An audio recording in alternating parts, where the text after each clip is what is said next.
Salut à tous, j'espère que vous allez bien. Aujourd'hui, on va faire les galettes ou les tortillas avec lesquelles on fait les tacos ou les kebabs sur une demande spéciale d'une abonnée, mais je ne me rappelle pas, désolée, je ne me rappelle pas de comment elle s'appelle. L'essentiel, c'est que je fais la recette qu'elle m'a demandée. Mais avant de commencer, je vous invite à vous abonner à ma chaîne si vous ne l'êtes pas encore, d'activer la petite cloche pour recevoir toutes les notifications, ça veut dire toutes les vidéos de mes recettes, en sachant que je publie une recette par jour, ça serait dommage de les rater. Voilà, donc pour ces tortillas, je vais utiliser vraiment une petite quantité juste pour vous montrer comment je les fais. Donc il vous faut 120 g de farine et 120 g d'eau. Donc j'ai tout pesé en grammes, pas en millilitres. L'eau, je l'ai pesé en grammes. Donc 120 et 120. Toujours la même quantité d'eau, la même quantité de farine, une petite pincée de sel et je vais avoir besoin aussi d'une petite goutte d'huile. On commence notre recette. Alors la recette va vous paraître un petit peu bizarre, mais ce n'est pas grave, vous allez voir le résultat à la fin. Donc je vais prendre, pour faire ma pâte, je vais prendre une casserole que je vais mettre sur le feu. Je vais mettre l'eau. Je vais mettre le sel. Je vais mettre un petit filet d'huile. Vous pouvez mettre de l'huile d'olive si vous voulez. Voilà, juste l'équivalent d'une petite cuillère à café d'huile. Je vais attendre que cette eau, elle commence à bouillir, juste la première ébullition. Voilà, donc l'eau, elle bout.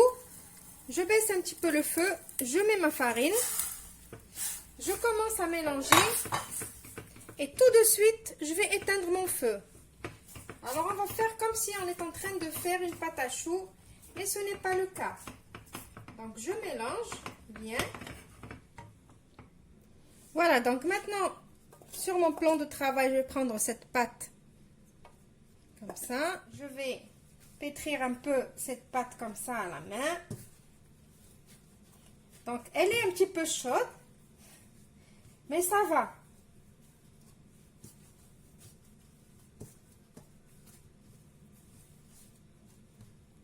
Donc, je continue de la pétrir un peu comme ça à la main.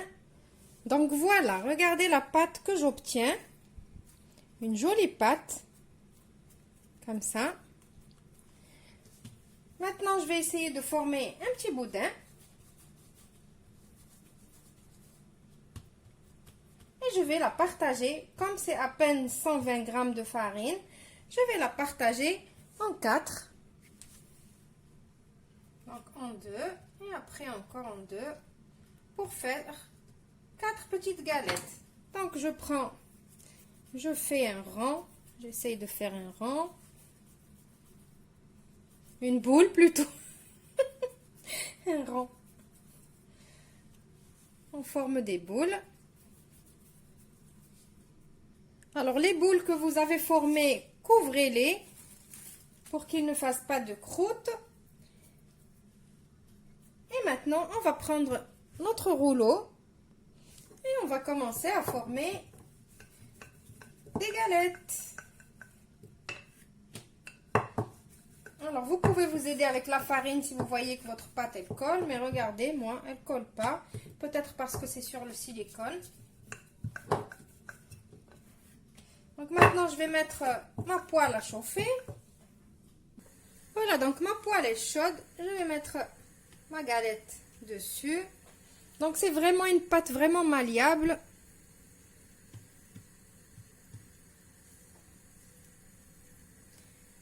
On attend, on ne la tourne pas de suite. On attend que la pâte elle commence à faire des petites bulles.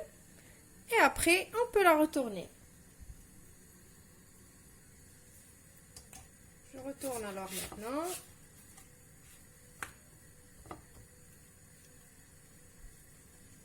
Vous voyez la pâte comme elle gonfle.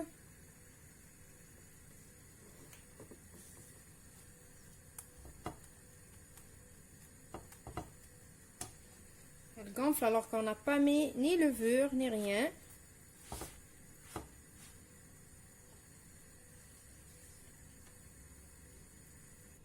N'hésitez pas de la tourner, de la retourner. Et surtout, n'oubliez pas la poêle, il faut qu'elle soit... le feu, il faut qu'il soit vraiment doux.